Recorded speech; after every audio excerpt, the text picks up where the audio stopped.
Hey guys, welcome to part 7 of the Seadoo series. In this episode, I will be reassembling the engine. I might even rebuild the head while I'm here.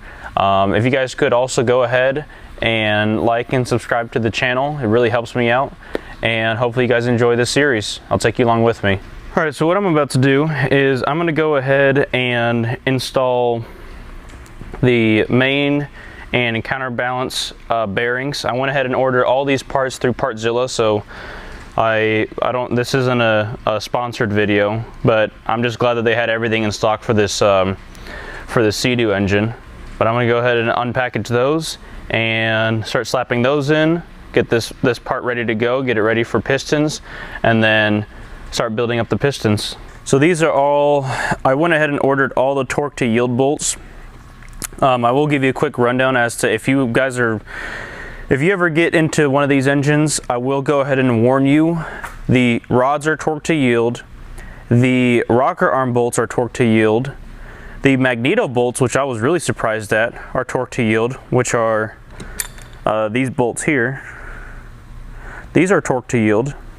Didn't know that, which I do have to order those. And the head bolts, but that's an obvious, that's a normal torque to yield bolt. But those are the 4 bolts you will have to buy new ones of if you ever take one of these engines apart this far.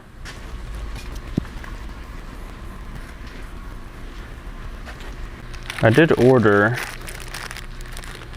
all new bearings. The thing is, not really sure which one goes where. Well, that's not one. Alright, so this is a rod bearing. This looks like a main bearing. Also, in case you guys didn't know, these skis, I didn't know this, but these skis have a diagnostic cover for the port at the back of the ski here, which I didn't know about until I went to my local dealer when I was trying to diagnose why this thing wasn't running right. And there you go. That keeps it nice and protected from the elements.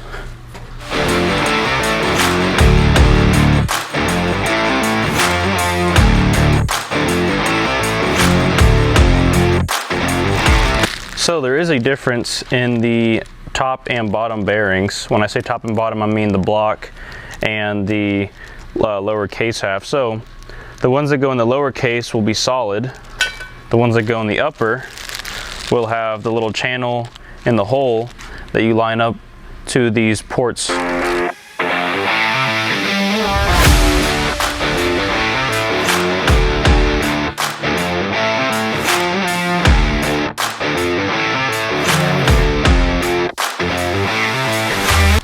Alright, so now the engine block bearings are done. I'm going to move on to doing the counterbalance. I am also going to wait until I get the crank in to then do the thrust washers for both the crank and the counterbalance shaft.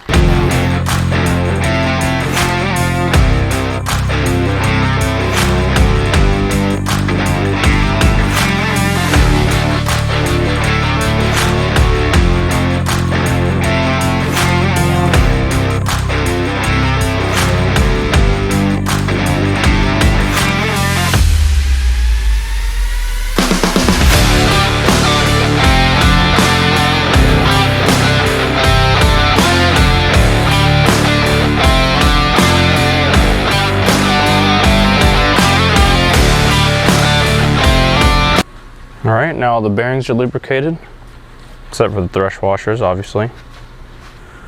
So now I'm going to move on to doing the pistons, and I'll take you guys with me for that. Alright, so after reading through some of the manual, Seadoo wants you to measure the ring gap between 8 to 16 millimeters from the top of the bore. So they want you to use a piston to push it down with, but what I'm going to do is I'm going to use a digital set of calipers to push it down to the 16 millimeter mark and then bring it up to the 8 millimeter mark and measure them. So I'll show you guys how I'm about to do it. All right, so I switched this over to millimeters. So I'll pull it over to 16. All right, so we'll lock it in here. And then I'm gonna go ahead and I'm gonna do the oil ring first. Then I'll move to the second ring and then the top ring.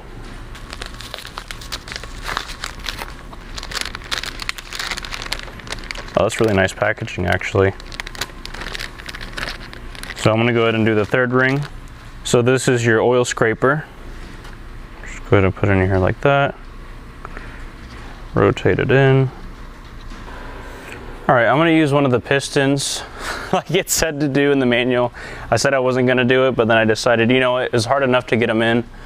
So I'm gonna go ahead, this won't push it down to the 16 millimeters that it calls for, but it will get it close to it.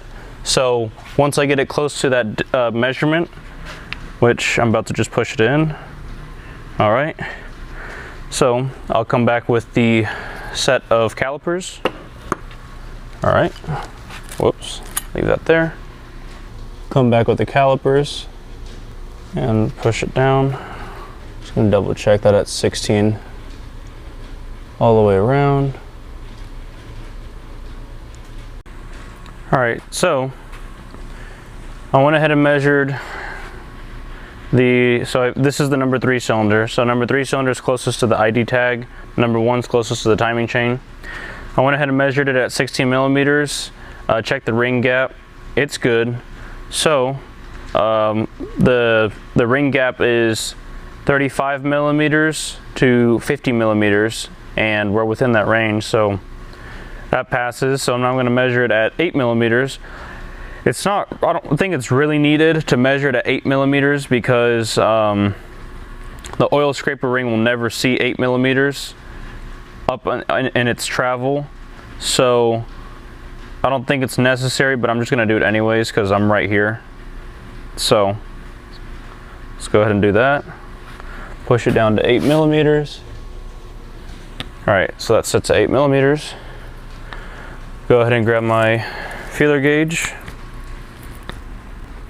All right, let's check it with the, yeah, that's not going in. So the service limit for these is 1.5 millimeters. If it ever gets that big, you're screwed. So this ring's good. I'm gonna go ahead and measure all the other cylinders and all the other rings and move on. Once that's done, then I'll move on to throwing them on the pistons. All right, now what I'm working on, forgot to turn the camera on for this, but I'm working on cleaning I already cleaned the counterbalance. I'm gonna go ahead and spray it down with some WD-40 or penetrating oil just to keep it from rusting. And then I'm going to move on from this and hit the crankshaft, go ahead and clean it off in the parts washer and dry it up and do the same thing. Probably should use a microfiber for this since I just cleaned it.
Alright, I just used the brake parts cleaner to help dry off the parts washer or the parts cleaner solvent, and then I'll spray it down with some oil to keep it from rusting.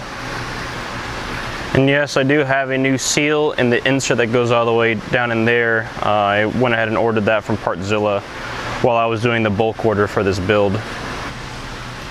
All right, now those 3 components are cleaned and oiled.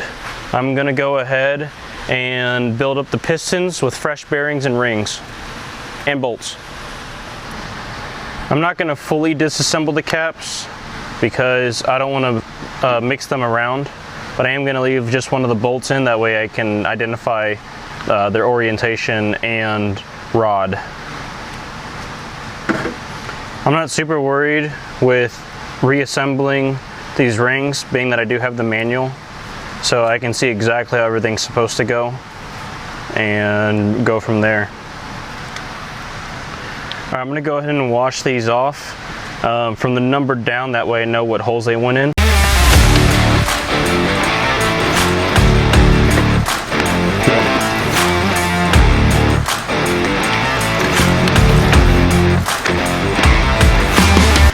Battery died there, but I went ahead and I finished cleaning up the pistons, cleaned all the caps off, just went ahead and cleaned everything up, blew them dry. I'm gonna go ahead, install the new bearings, install the new rings, and go ahead and slide them in the block.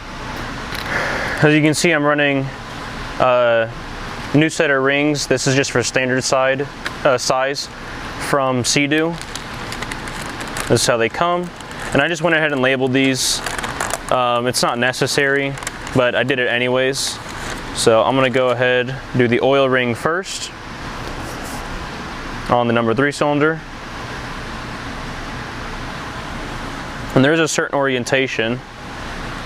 So as you can see here, per the manual, seems like the taper goes,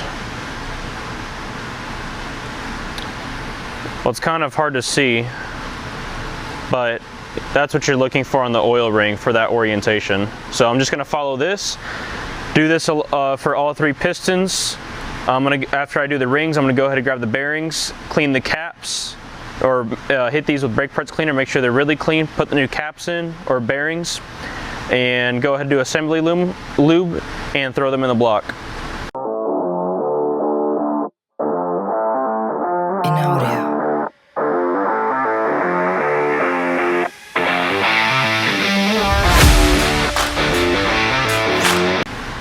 Another pointer too is the rings themselves will actually say top stamped on them, and these arrows point towards the exhaust side.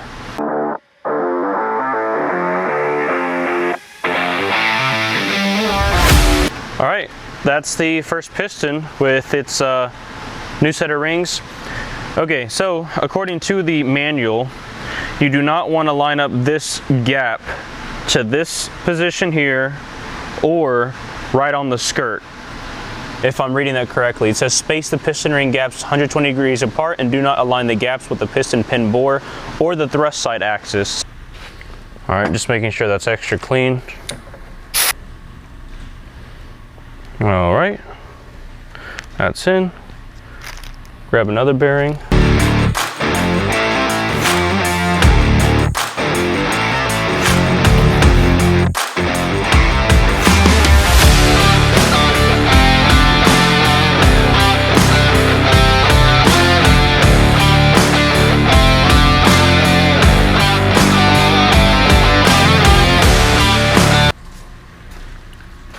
Alright, so to give you a better idea about the gaps on the piston rings, so just looking through the manual, so what it shows is you will have the second ring pointed either here or here, and you will have the top ring pointed on this in this position or in this position, and that'll get you pretty close to your 120 degree offset for these rings. So I'm gonna go ahead and grab the new bolts that I have sitting over there by the block, and I'll go ahead, put some assembly lube on these and throw these suckers in.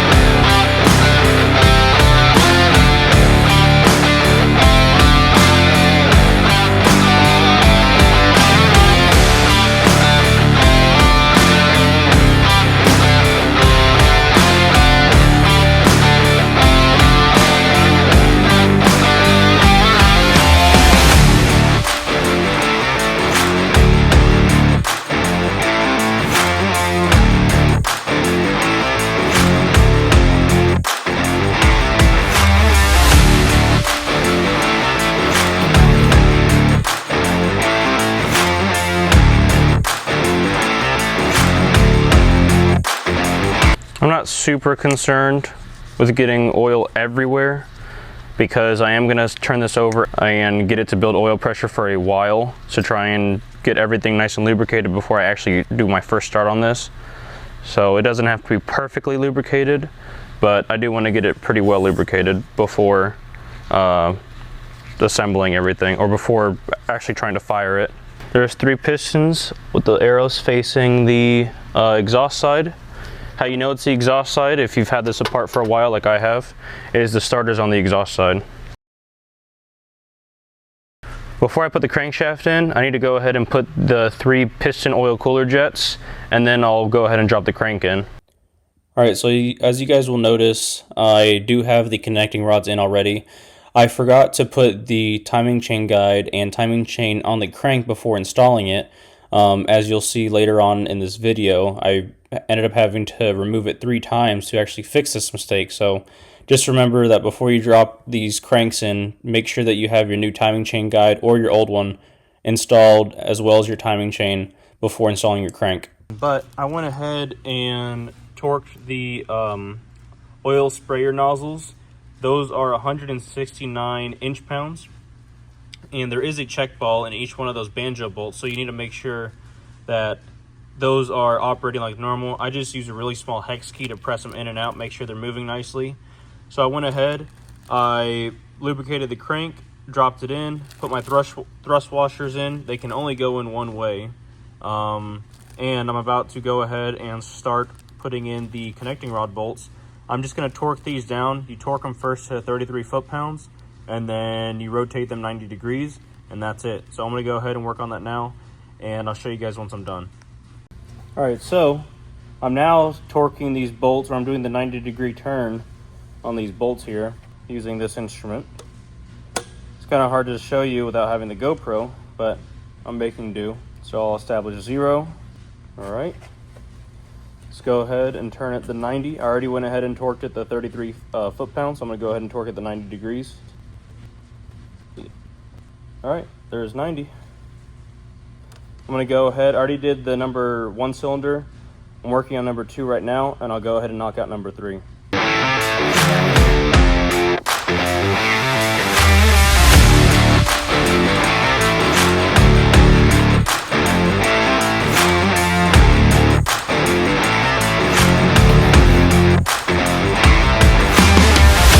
Alright, that's it.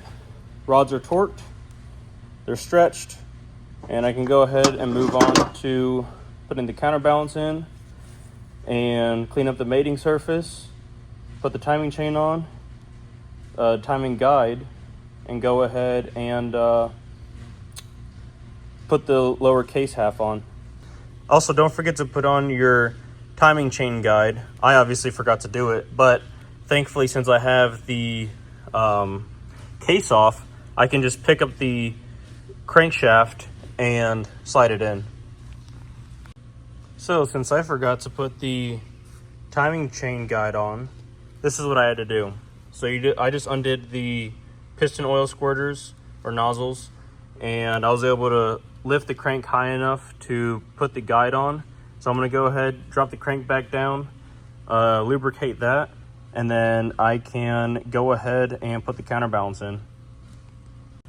Alright, as you can see, I got the counterbalance in.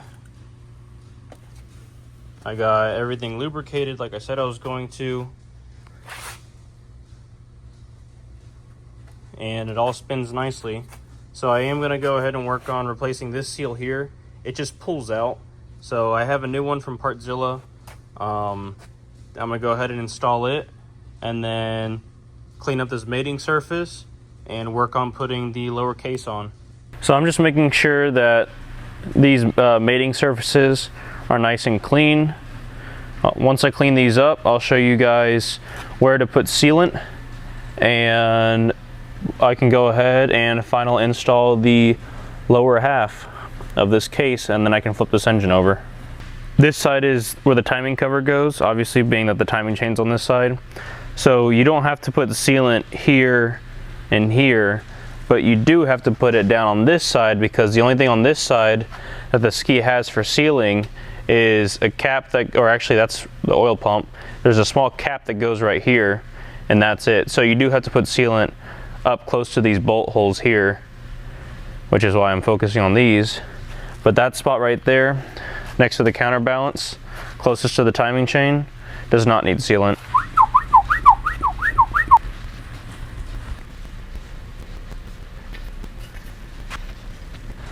I'm just gonna put the sealant on the lower case just because it's easier. I don't have a crank and counterbalance in my way.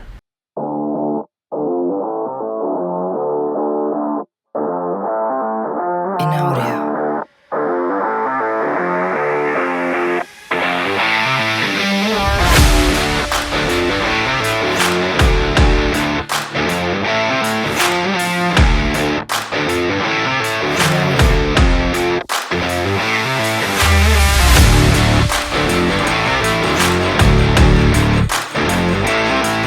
You don't have to go all the way to the end here, but I'm doing it anyways because, I don't know, it just feels better to me. Put way too much sealant on right there. I'm gonna go around and thin the sealant out in the areas that I went a little too heavy on, and then I will show you guys putting this case on. All right, I'm gonna go ahead and put this case on. As you can see, I got a nice thin, even coat of sealant. Not too much, just enough, because remember, this is a machine surface that is a pretty tight tolerance, so there's no need to have a copious amount of sealant, because then it's just going to get into your bearings and all that good stuff. So got all my bearings in, right orientation, don't have anything else to do, everything's nice and clean. I can go ahead and drop this on very carefully. Just go ahead and immediately miss. All right, I'm gonna go ahead and grab the main bolts, torque those down, and I'll go ahead and grab the outer bolts too and go ahead and torque those down as well. All right, so Seadoo says to apply a blue thread locker to these bolts and then torque them to 30 foot-pounds and then torque them again to 41 foot-pounds.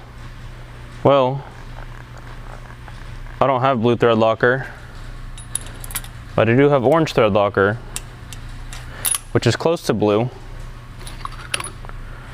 So I'm going to use it because I'd rather use orange than red in this instance. So I'm going to go ahead and torque these ones, show you guys that process, and then I'm also going, once I'm done with these, then I'll move on to the smaller outer bolts.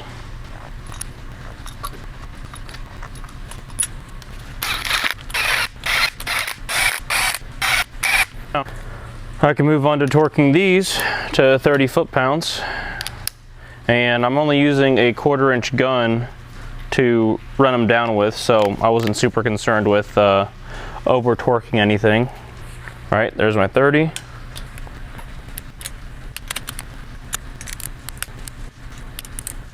All right, we'll go back and torque these at 41 pounds.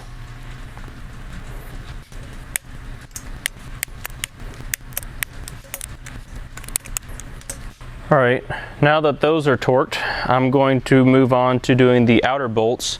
Seadoo doesn't say to put thread locker on these, but I'm going to because it's stainless steel going into aluminum. So just to prevent dissimilar metal corrosion, I'm going to put some on. It's not going to hurt anything, just a little bit. So I'm going to go ahead, plop these in, and I'll show you guys the torque procedure. All right, these bolts only go to 17 foot-pounds, so I'm gonna go ahead and zip them in.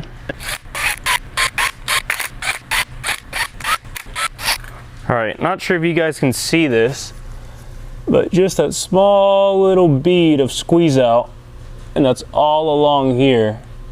I can see it obviously because I'm in person, but there's a very fine bead of squeeze out, which is what you want, because obviously what squeezes out is going to squeeze into the crankcase, and you want to try and mitigate that.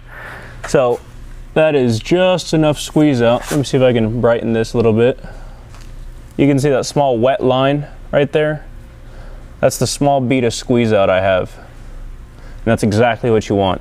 We're gonna set this to 17 foot-pounds. Here's the torque procedure. You start off at this bolt right here in the middle, work towards the timing cover, then finish this side off. Then you move to this bolt, move towards the timing cover, and then finish off to your left. I'll just show you guys really quick.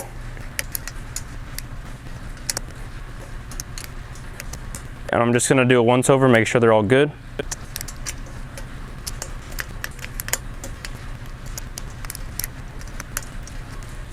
All right, so that's the bottom case installed. I'm gonna go ahead and grab my plugs for these bolts and go ahead and install those.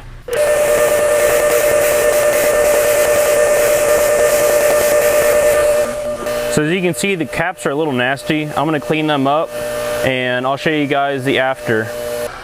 All right, so what I'm planning on doing is I'm heating these up now after I've cleaned them and wire brushed them. I'm heating them up to get out any extra moisture. And what that's gonna do as well is it's gonna allow I'm gonna clear coat these. That way it can prevent corrosion as best as possible.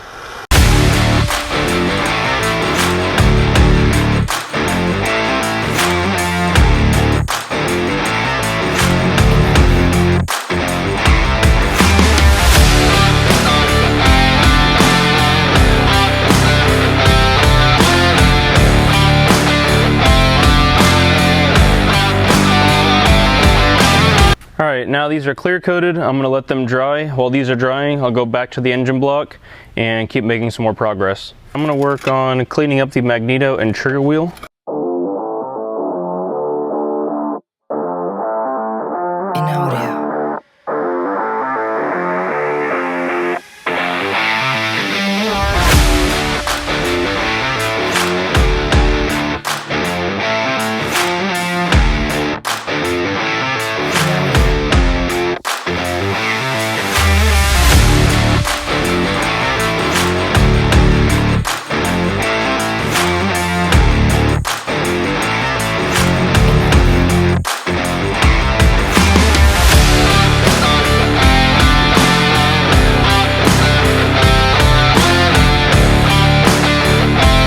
Here's the complete gasket kit I ended up getting from WSM. Their part number is 007-626, but the OE number is 420-889-776. And this will come with every single seal and gasket that you need for this engine. I mean, every O-ring, everything, every crush, everything you need that creates a seal, this kit has it. I was incredibly wrong. That kit does not include every seal. You still do have to order the oil filled tube gasket separately. Here's how the caps ended up coming out after I clear coated them. I'm just going to go ahead and install the new O-rings, which I have right here. And I'm just going to, instead of putting oil on them, I'm going to put grease. That way it's a little less messy. And just go ahead and final install these. I'm just going to use some dielectric grease. No particular reason. Well, it's clear, so it'll just give a nicer finished product. All right, so Seadoo wants you to put blue thread locker on the threads of these caps here, so that's what I'm about to do. A little blue thread locker. And then you torque these to 17 foot-pounds. All right, they're 17 foot-pounds. Just go ahead and spin this thing.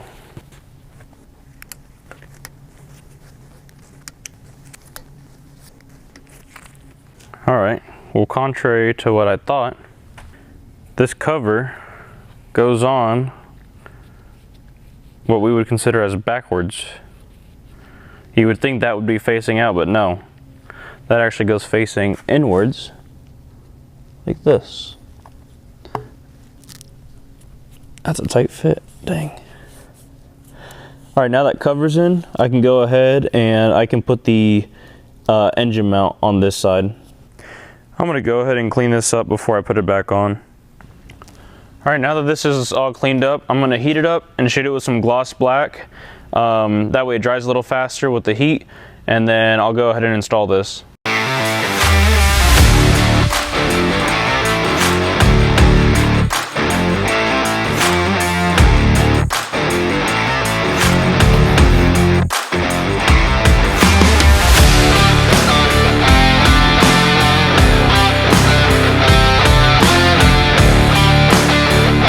going to go ahead and assemble the oil pump. I'm going to go ahead and put assembly lube in here, and the reason why I'm using assembly lube instead of engine oil like the manual says to is because I don't know how long it's going to take between now and actual starting, so I want something that's going to stay there a little bit longer, so I'm going to use some Redline assembly lube here to put this all together.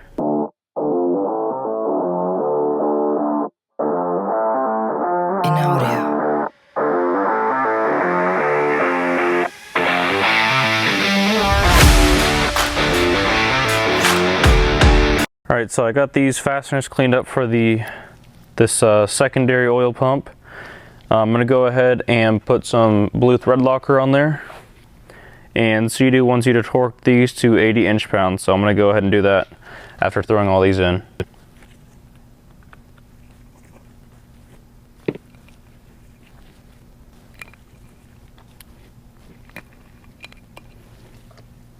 Alright, torque wrench is set to 80 inch-pounds.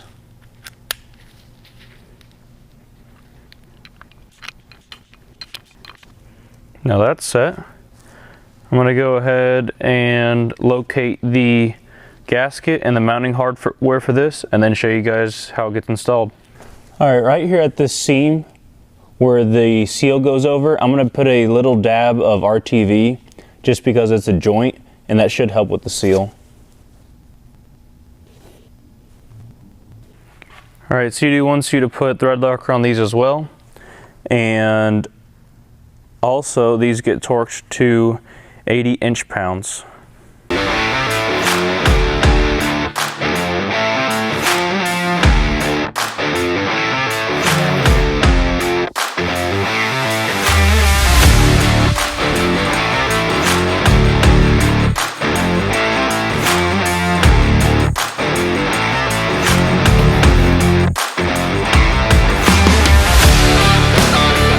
I'm going to go ahead and install the oil cooler since I can. Got new O-rings on there.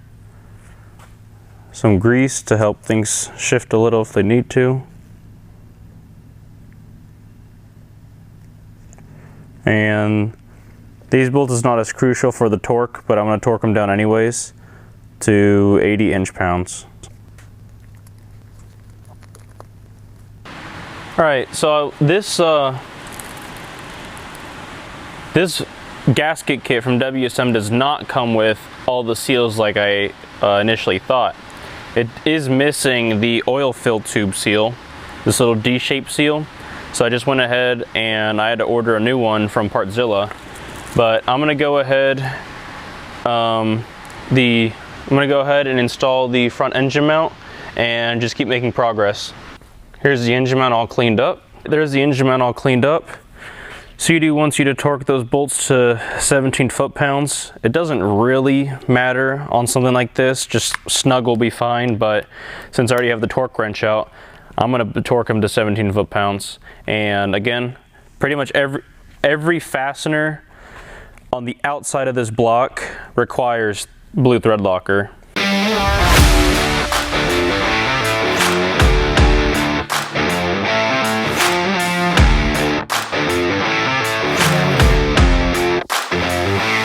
Alright, there's 17 foot-pounds. I'm going to go ahead and install this oil plug. I'm just going to use a little thread sealant here. Whoa. It's snug, nice and clean. I'm going to go clean this, the flywheel off, and I'll be back. Alright, now this is all cleaned up. I can go ahead and clean this up because I didn't do that either. Alright, I'm going to go ahead and install the Bendix. Make sure that you have your washers in the exact orientation they came out as. I never moved mine when I removed it, so I don't have to really worry about it too much. But if you did end up separating them, just check the manual if you have access to it, and just double check your orientation hasn't changed.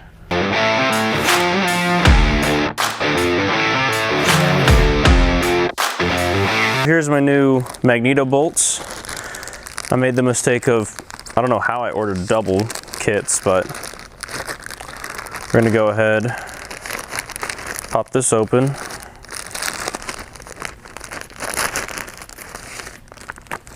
So there's the instructions from Seadoo. Torque them to 11 foot-pounds, and then just do another 50 degrees.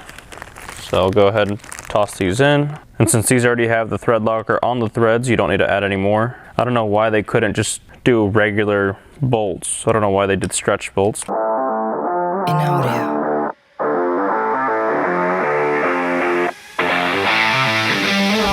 All right, here's the crank locking tool. I believe you put the number 3 cylinder on top dead center. All right, so number 3 is on top dead center. All right, that's snug. Dang, that is a strong magnet. I'm gonna go ahead and do the first torque, which is 11 foot-pounds. All right, there's 11. Well, that was easy. Okay. That's set to 0. I'll go ahead and do my 50 degrees. All right, I got my 50 degrees. Here's my paint marker. I'm just gonna go ahead and mark these. That way I don't forget which ones have been torqued. Put a little dot. I'm gonna do this in a crisscross pattern. It didn't specify in the manual to do it this way, but it's how I'm doing it.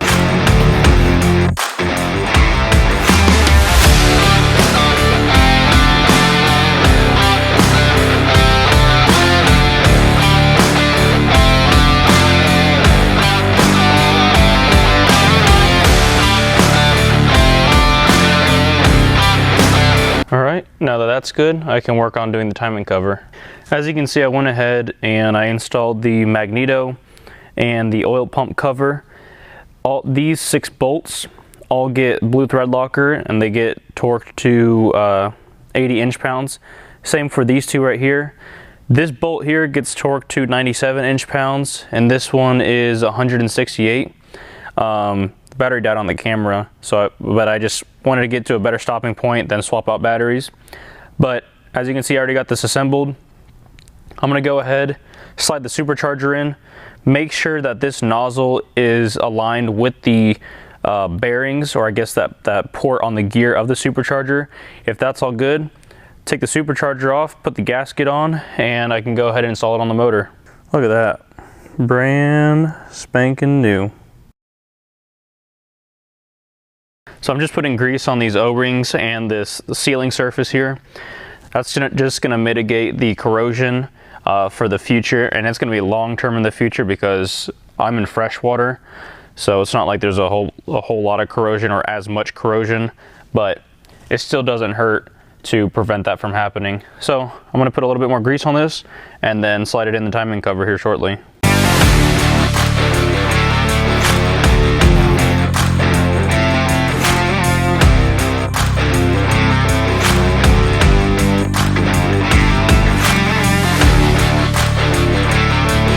Just gonna snug these up.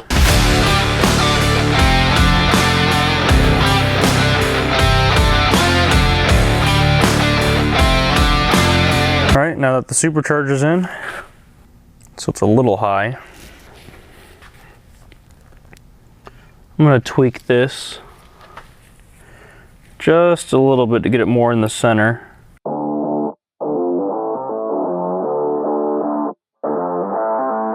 In audio.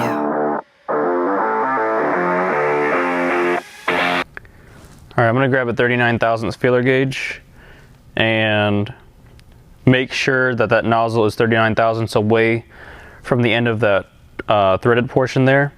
If that's good, then I'm gonna go ahead, pull the charger off, and install the magneto cover. All right, I can't find a 39 thousandths feeler gauge, but I have the spark plug gap tool, so I can get 35 or 40. So I'm trying to slide a 40. All right, I'm gonna tweak it down just a little, tweak it just a little more.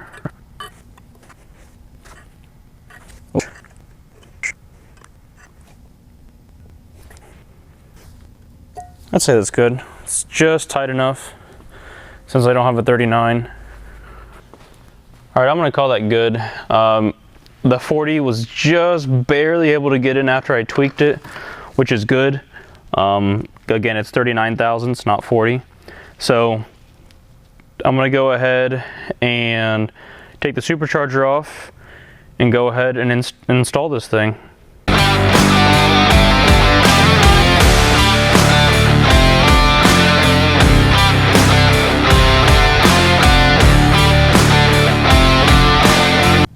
I know I'm probably going to get a lot of hate for this in the comments, but I don't want this thing to even weep just a little.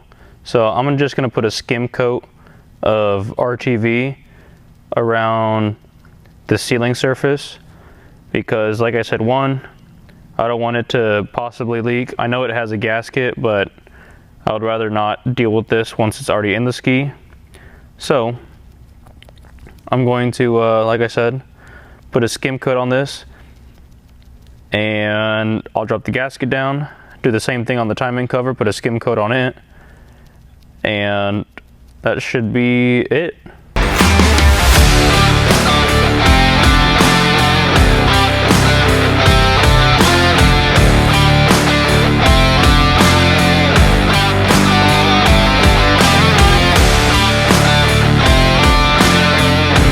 Even if you weren't going to use RTV, I would still recommend, on this whole surface, I'd still recommend putting RTV on those seams right there, because the gasket won't really conform to that little valley that's there. It might not be much to the naked eye, but it is some distance. So I would at least put 2 dabs of RTV if you're not going to do what I'm doing, and covering the entire mating surface.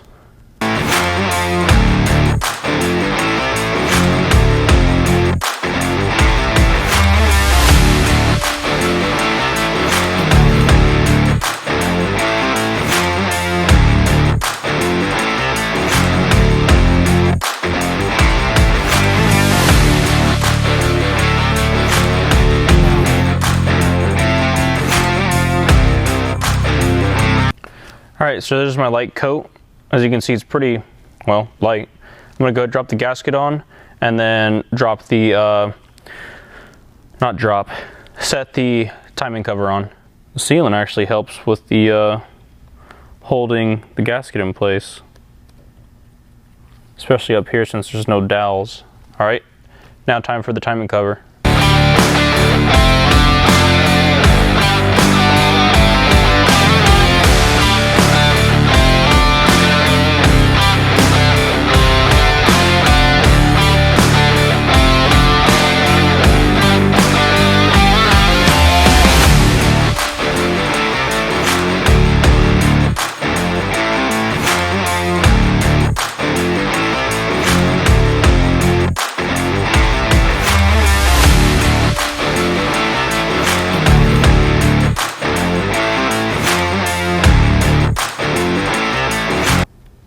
Another spot I'd highly recommend putting sealant is right here on the magneto seal for these 3 wires. I'd put a dot here and here on the edges, basically where the, well, just where the surfaces meet up.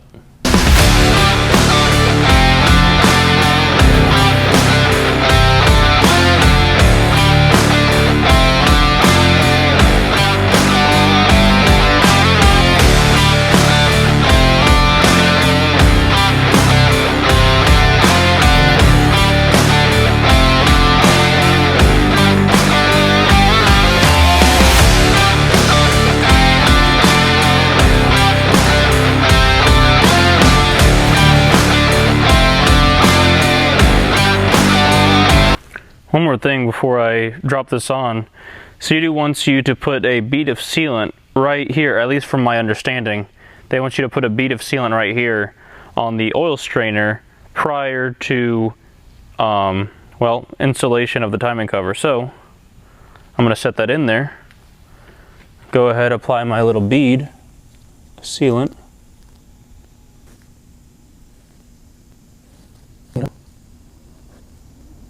Do little dots on the end. Right. Just want to make sure that I got enough sealant protruding past this mating surface, because that is sunken down a little bit. So I want the sealant to obviously create a seal. So that looks like that's going to work. So I'll go ahead, now that that's on, go ahead and set this down.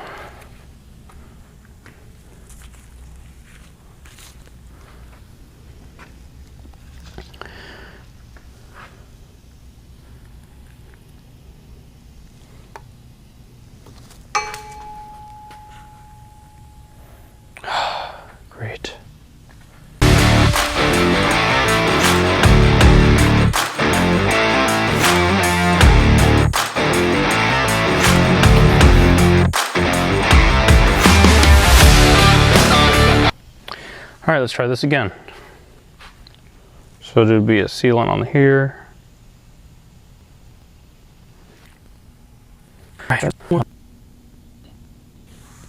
All right, that's enough to protrude past the sealing surface. So now what I'm gonna do is I'm gonna rotate the block to where it's flat. That way I don't have to do that again, because that sucks.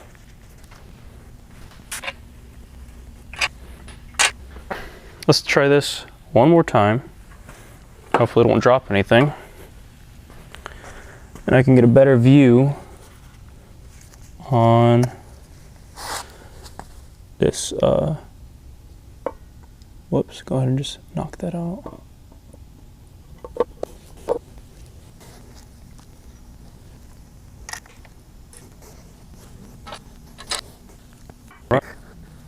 Well, the magnet for the magneto holds that on pretty good. So you're just gonna have to kind of finesse the oil pump slash water pump there shaft to get it to line up with the counterbalance. Also be cognizant that when you, at least the angle I just had it at, the washers for the starter Bendix were wanting to slide off. So yep, those didn't slide off, they're still on. So just be cognizant of that. And I'm gonna go ahead, grab the bolts for this cover, grab the sensor that goes here, go ahead and just run this thing down.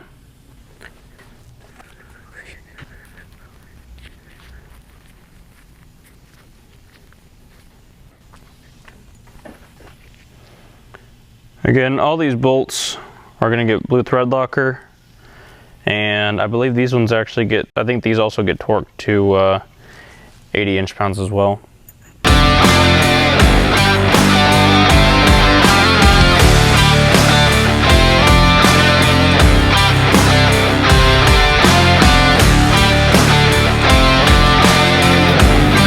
I don't remember which one of these is the sensor's P-clamp.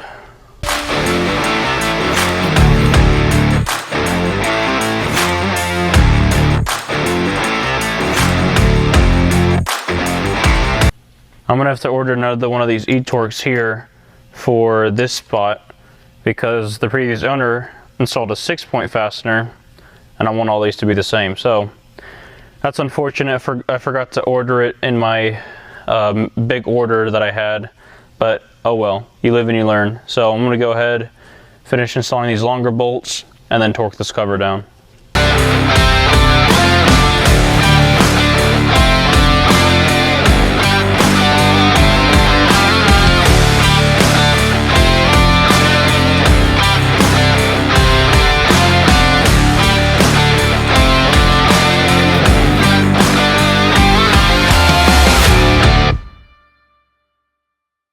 All right, all these bolts get torqued to 80 inch-pounds.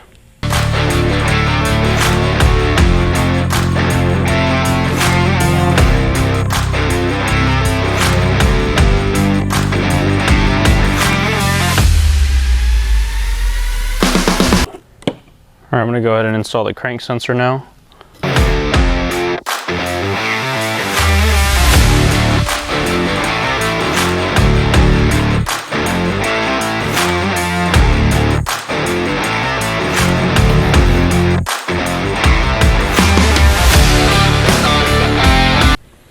All right, little tech tip. Make sure you tighten this NPT port or this oil port before torquing that bolt.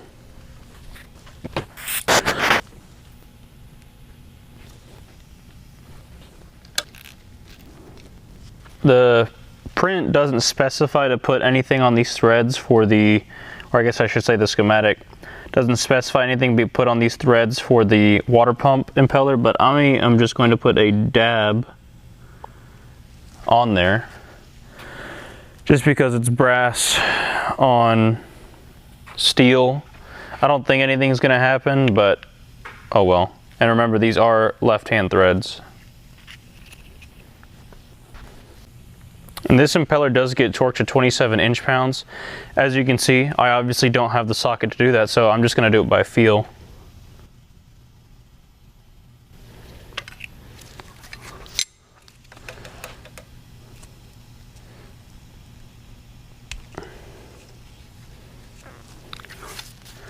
Clearly that wasn't enough.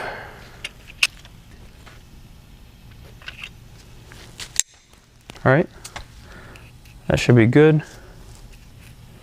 See if I can undo it by hand.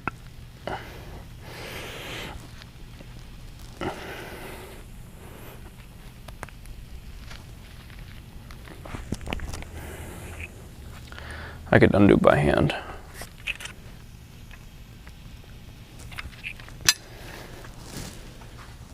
All right, I'd say that's pretty snug.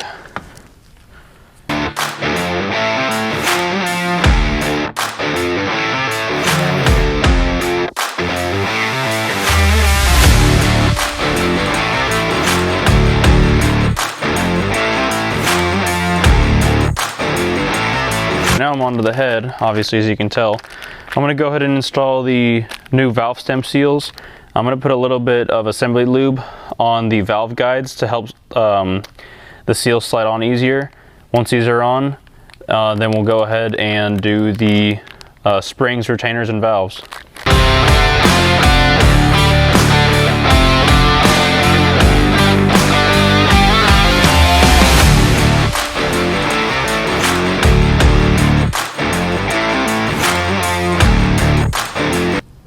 All right, so now that all these are in place, I'm gonna go ahead and use a 9/16 socket and just tap the seals down.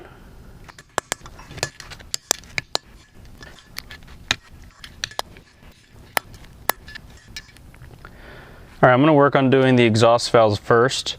Seadoo says, I'm just gonna check the springs, but Seadoo says, here's the measurements. The outer spring is 45.45 millimeters in length.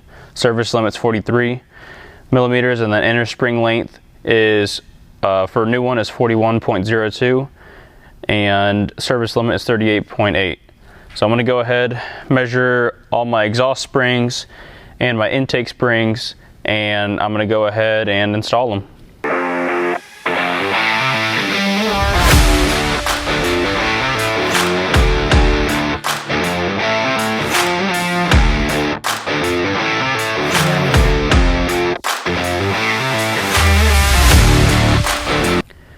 All right, and this is the number 2 valve.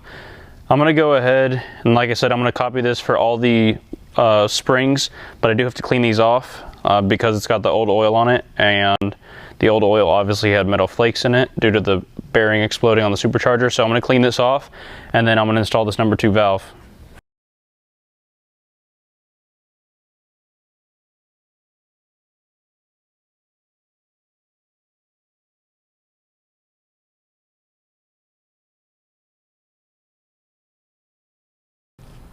You know what I should have grabbed? A magnet. That would have been nice. We're here now. It's definitely less worrisome whenever you're doing this outside of the motor or off the motor because, well, as you can imagine, you can't really drop anything inside. It'll just fall to the ground. It'll get lost right next to the 10 millimeter that you lost earlier in the week. All right, since I did not bring a screwdriver, I'm going to use this other screwdriver that is disguised as a set of calipers, which happens to be somewhat magnetic.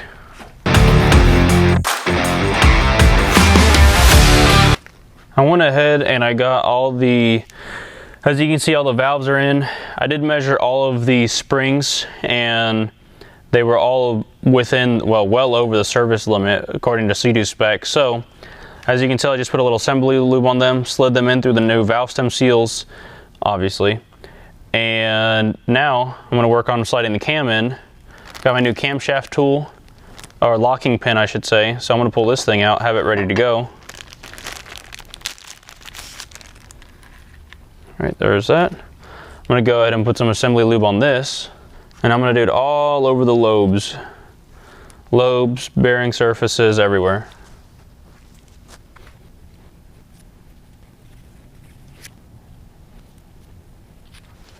I'm gonna go ahead and start sliding it in. Just lubricate as I go.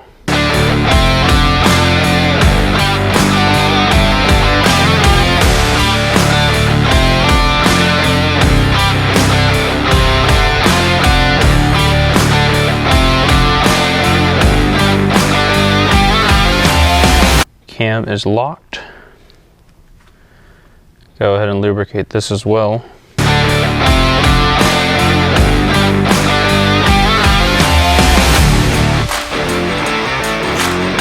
Now that this is set up, I'm gonna go wipe the block down, make sure the mating surface where the head gasket goes is oil free, same on the head, and then set the head gasket down and we can go ahead and set this head on.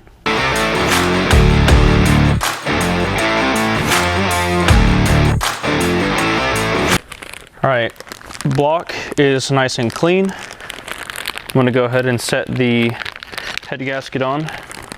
And yes, I am using a Seadoo head gasket. See, there's the part number. Well, I guess there's a tag. Not sure if you can even see the part number, but that's the Seadoo head gasket. MLS. Set this down.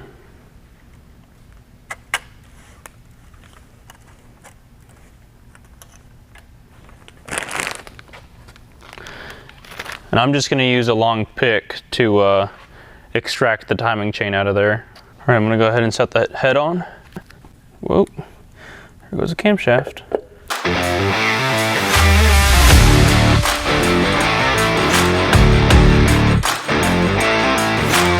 All right, the head is sitting on the dowel pins, which is a good start. I guess we'll slide that on since it wants to go. That was quick. All right, our first coolant hose is on. I'm gonna go ahead and lock the cam in place, put this retaining plate back in, and then I can go ahead and throw the head bolts on.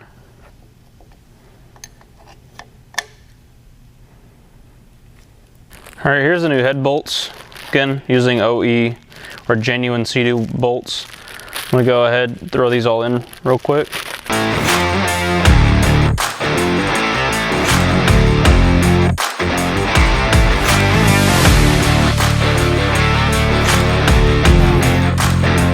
All right, I'm just gonna zip these down.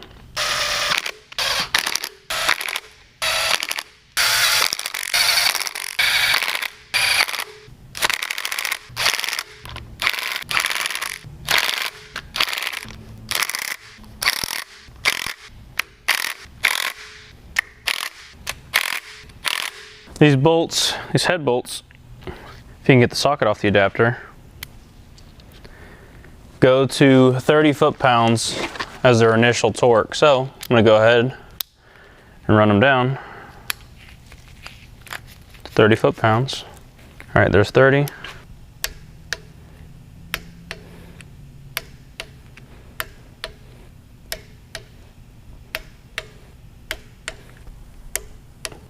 All right, now is the fun part. I'm gonna pull that out for ease of use or torquing. First do the 30 foot-pound torque. Then you gotta do 120 degrees to all the bolts. Then after that, you do an additional 90 degrees. So I'll work on that now. All right, sorry if the lighting's not perfect, but I'm gonna go ahead, make sure that's set up where it needs to be.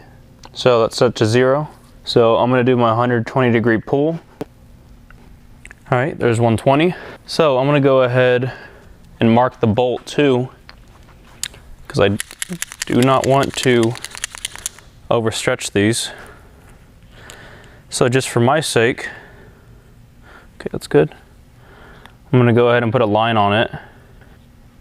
And that way I know it's been torqued its first time. I'm gonna repeat that process on all the other head bolts and then work on doing rocker arms.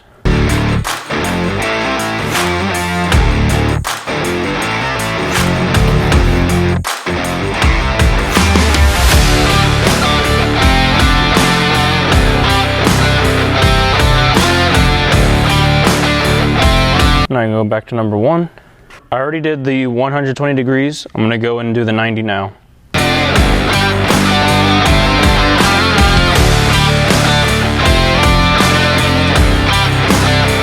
All right, head bolts are complete. I'm gonna go ahead and put these E8s in. These ones get torqued to 80 inch-pounds, and they're the 2 bolts that go at the front of the head.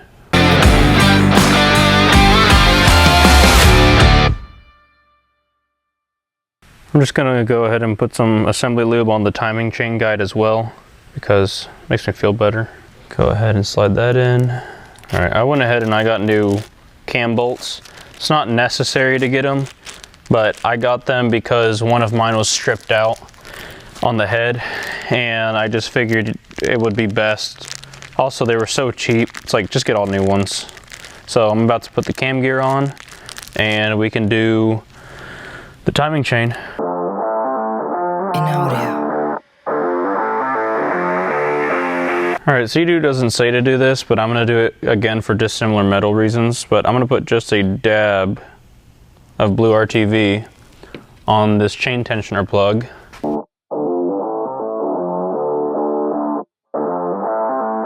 In audio. I'm gonna see if I can rotate the cam gear back a tooth and see where that puts us at.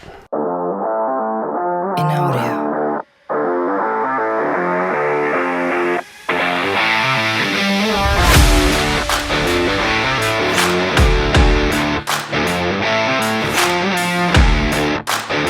It's about the same as before. Let me see if I can even get the cam bolts in.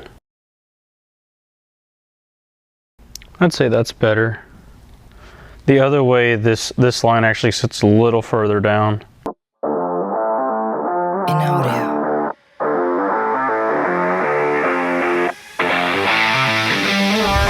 It's honestly about the same, no matter how you put it on.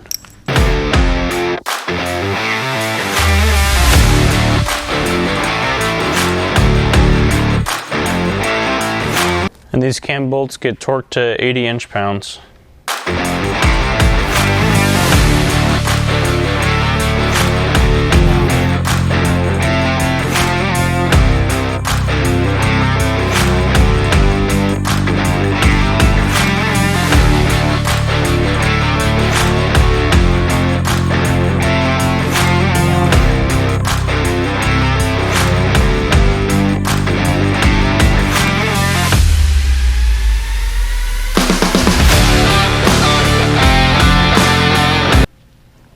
All right, I'm gonna go ahead and assemble this rocker shaft assembly. So this end here with this notch goes towards this cam plate, and this end here with this very small pinhole lines up with that hole there. So that's the orientation. And then you're just gonna stack them skinny rocker arm, big rocker arm, skinny rocker arm, and you're just gonna stack it up, and I'll show you guys how it looks.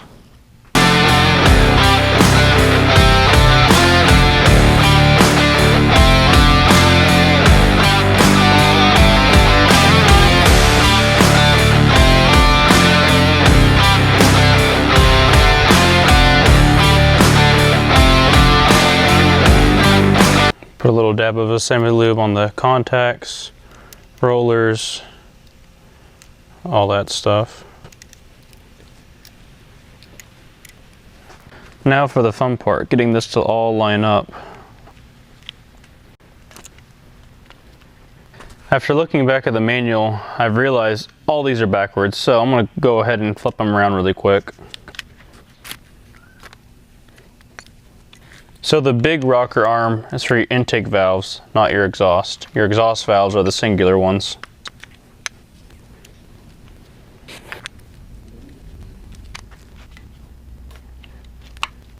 That fits way better than before. I wonder why. All right, here I got my new rocker arm bolts. I'm gonna go ahead and throw these in. Now, I've never used the aftermarket ones, so I don't have a whole lot of experience, but from what I've been told from Ernesto with Callus Performance is that the aftermarket ones aren't as thin on the shoulder of the bolt, which doesn't allow for oil to pass through. That's what I've been told. Again, I didn't challenge that theory. I just went ahead and bought factory ones, but he says right here where my thumb's at is thicker on the aftermarket ones.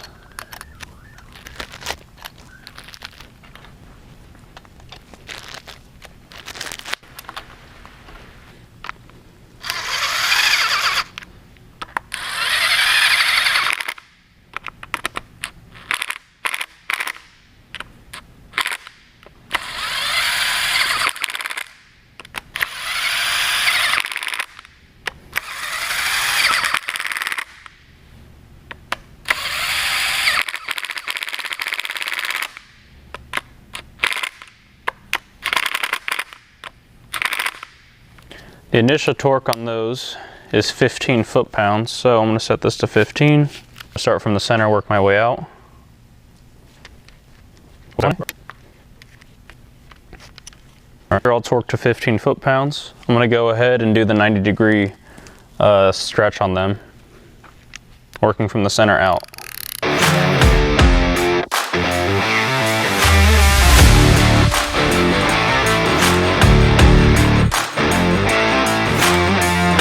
Alright, those have all been stretched.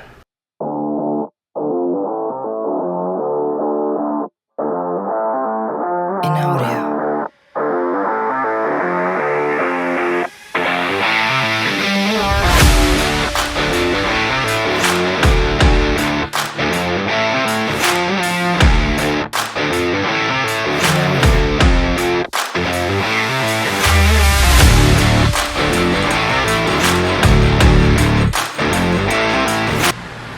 I'm going to go ahead and torque these plugs. They're 150 inch-pounds, or that's 12.5 foot-pounds. So that's what I have the torque wrench set to. Let me grab a hex socket for that. Go ahead and torque it.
Alright, well, that is a complete long block outside of the supercharger.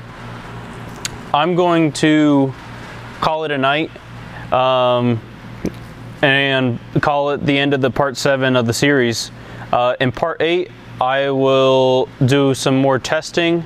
I'm going to hang the engine up, pour oil in it, check pressure, make sure everything's okay before putting it back in the hole, and hopefully get this thing fired up here soon. So hopefully you guys enjoyed the part 7 of this video. If you could like and subscribe to the channel, it really helps me out. And see you guys in the next video. Thanks for watching.